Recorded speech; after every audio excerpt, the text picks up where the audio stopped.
Joining me here today is Nikki Budzinski, the representative for the Illinois 13th District. Good morning. Good morning. Great Thanks to be here. Thanks for coming in. Yeah, we appreciate it. Let's start off. You're doing a lot of press going around talking, obviously, about just over a month ago, the big, beautiful bill gets voted into law. This is something that you voted against every single time it came up. Yeah. Let's start with that. Why did you feel so important for you to voice your disapproval of the big, beautiful bill? Well, I would say two big reasons in particular: the $900 billion of Medicaid cuts, what that's going to mean for health care in central and southern Illinois. I'm really concerned about that. I've spent a lot of time since I've been home in August visiting with healthcare providers and listening to constituents around the anxiety that they have about what those cuts are going to mean to our communities. We know in the state of Illinois between 9 and 11 hospitals in our rural communities are going to be on the watch list to making sure that they can stay open because a lot of the doors stay open to a lot of our rural hospitals because of those Medicaid dollars. You know, the second I would say is $187 billion of SNAP cuts. When I have visited the food banks in central and southern Illinois, what they're telling me is that they're seeing increased need, not decreased. And this is before this bill and the cuts actually take effect. So increased need, but less resources to actually address food insecurity. Those are the two big reasons, but I would just also say, there's a few others. I mean, $3.5 trillion of national deficit spending is in this bill, even when you take into account the deep cuts to Medicaid and to SNAP. And then lowering the corporate tax rate permanently, giving tax breaks out to the top 1% in this country.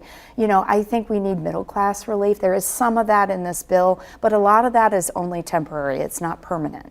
Now, I know you and Senator Durbin have spent a lot of time, especially focusing on the hospital aspect. Yeah. You mentioned there are possibly 11, 12 rural hospitals on this watch list. Is there any sort of timeline for this watch list? Maybe walk our viewers through some of that, what that exactly means, this watch list, and when these things could start really, you know, you're claiming take effect. Well, I think the Republicans were a little clever in this, in that a lot of these cuts don't take effect until after the election in November of 2026. But I do want to point out one thing that is going to go into effect just this year, and I think constituents are going to get notices about this, which is the expiration of the ACA premium tax credit. A lot of middle-class families take advantage of that tax credit to make sure that the marketplace for health care is affordable. The Republicans failed to include that in the big bill, and so without that inclusion, those tax credits are going to expire in January. Constituents in central and southern Illinois are going to get notices in October that their premiums are going to go up by at least $1,000. So that automatically is taking effect this year. It's going to make healthcare more expensive, let alone what is going to be happening in 2026 when we see the implications or the effects of these deep Medicaid cuts. Yeah, what are the other things that you mentioned here in your press release to us, calling it the big ugly bill? Right. 22,000 jobs lost in Illinois. Those are alarming numbers. Is that jobs that are already, people have already lost their jobs since this went into effect? Or is this a projection? Are those central Illinois jobs? Or those, talk us through some of those numbers. Yeah, those are projected. I mean, both based on basically where healthcare cuts could potentially be made. I want to also mention one other thing that's in this big ugly bill, which is the elimination of a lot of the clean energy tax credits. We're building a lot of clean energy, new energy generation right here in central and southern Illinois. The Republicans kind of kneecapped that opportunity. We expect of those 22,000 jobs, 3,300 of them are going to come from just the clean energy sector, the inability for us to continue to build solar and wind right here in central Illinois. So it's really broken up by industry. And so it isn't just about the ramifications I've talked about, the lack of access to health care, the lack of access to food security, but I think we are going to see really deep job implications with this bill too. I wanted to ask you something in the Big Beautiful Bill Act that gets a lot of talk is this mandate, worker mandate, 80 hours per month for ages 19 to 64. Where do you fall on that specifically? Is that something that you support, you don't support? Or is it something that in Illinois you could find a workaround for people? Or are you trying to at all? Well, I think the Republicans were disingenuous about how they talked about what these work requirements are. Of course, we want everybody working, right? But the reality is most people, 64% of people on Medicaid today are already working. Most folks that are taking advantage of SNAP benefits are already working. But when we see the cost of the grocery store increasing, the cost of healthcare increasing, a lot of these families need additional assistance to make sure that they can provide health care to their families. So I just want to point that out, that I think it's a myth that, this idea that there's this kid living in his parents' basement that's just living off the government. That really is not the profile of the typical person on Medicaid. I also just want to mention too, one of the things that I think is going to be really onerous for families is right now, families that take advantage of Medicaid, I've met a mother in the district that has a disabled child. They utilize Medicaid dollars to make sure that disabled child gets access to health care. She has to reapply every year for Medicaid to qualify. There's nothing that changes about her daughter's diagnoses, but that's the process. But what Republicans did in this bill was now she's got to reapply twice. I mean, it really is additional paperwork requirements, bureaucracy that makes it more challenging. Obviously, it did pass. You voted no against it every single time. We're talking about the big, beautiful bill. Before we move on from it, I just want to ask, is there anything that people in District 13 you think should actually benefit from the big, beautiful bill at all? Yeah, I would highlight in particular the child tax credit. I'm a very big supporter of the child tax credit. That's actually just helping families keep more of what they've earned when they have children at home. When we see rising costs of childcare, it helps them keep a little bit more of their money so they can afford some of these things. I think that's always a good thing. They've extended or expanded that by a little bit. I'd like to have seen it expanded, obviously, by a little bit more. But I think that is a positive, and I think families will benefit from that. I want to ask you about something that I find very interesting, and something that I'm sure you're very passionate about. It's legislation that you're behind, the Boots Act. Yes. Tell us about this. Maybe explain it to our viewers what this is and why it's important and why you're pushing for it. Yeah, thank you for that question. I mean, Belleville Boots is located in Belleville, Illinois. We have been championing increasing American manufacturing, creating opportunities to create more good-paying jobs right here in central and southern Illinois. Belleville Boots does that in Belleville, and one of the things that they actually manufacture is a very significant portion of our military service officers wear Belleville boots. They're American made. What the boots legislation would do is say, we want to make sure that our military service members are wearing American made boots.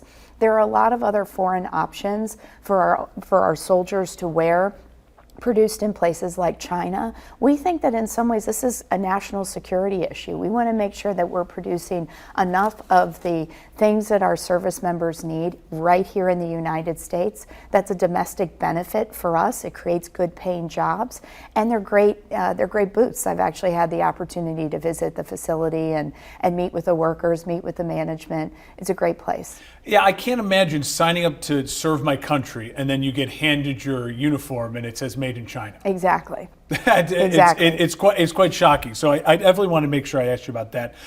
Recently, you talked about on social media, and you were just telling me here before we started as well, you spent some time in St. Louis. You met with the mayor of St. Louis.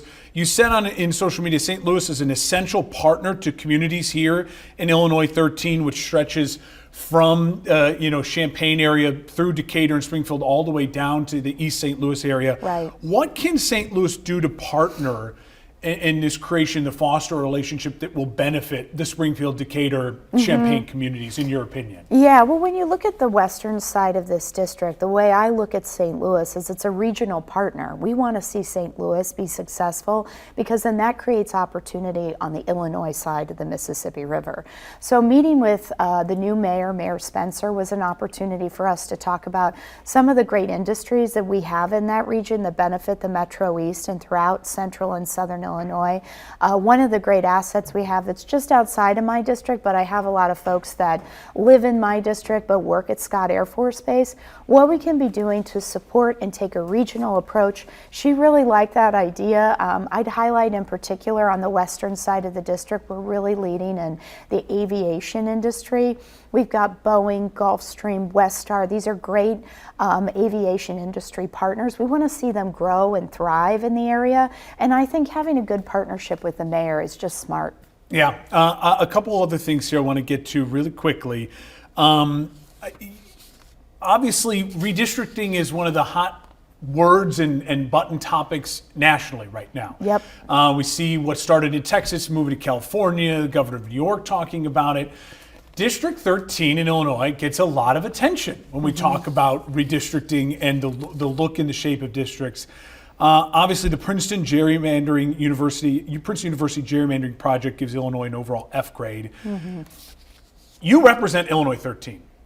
What are your thoughts on Illinois 13 as far as being held up in that public spotlight as far as a gerrymandered district? Look, I would just say I didn't have a hand in drawing the district. Yeah. I decided to run in the district. Really proud to represent this district and to say that although it is very big, there's a lot of commonality from the western side to the eastern side of the district. I'm really proud to call Springfield home. I often say that the district is really stitched together by farmland. So no matter where you are in central and southern Illinois, we care a lot about corn and soybeans. We've got great universities within the 13th Congressional District. Obviously, the University of Illinois in Springfield right here, but Urbana-Champaign's campus, and then Southern Illinois University in Edwardsville. There's a lot of commonality, and so I'm so honored to represent the district that was drawn, and continue to fight for the families, that I'm proud to represent in Washington. I wanted to ask you about something you voted no on. Earlier this year, the Women and Girls Sports Act. You said very recently in a tweet on Women's Equality Day that you're fighting every day to restore reproductive freedom, close the gender wage gap, and achieve women's equality in every area of life. What in the Women's and Girls Sports Act, Protection of Women and Girls Sports Act, did you feel wasn't doing that? And so you're saying one thing, voting no on this. Where's the disconnect with that act, and why you feel it doesn't move women's equality forward? Well, I think what that bill was really about was penalizing universities for the policies that they have on looking at women's sports and all the people that they're including in women's sports. I think that this is up to university policies as far as how they look at funding, who participates in girls' sports, who doesn't. But I think right now what you're seeing at the federal level is an assault on a lot of our university campuses around the policies that they take.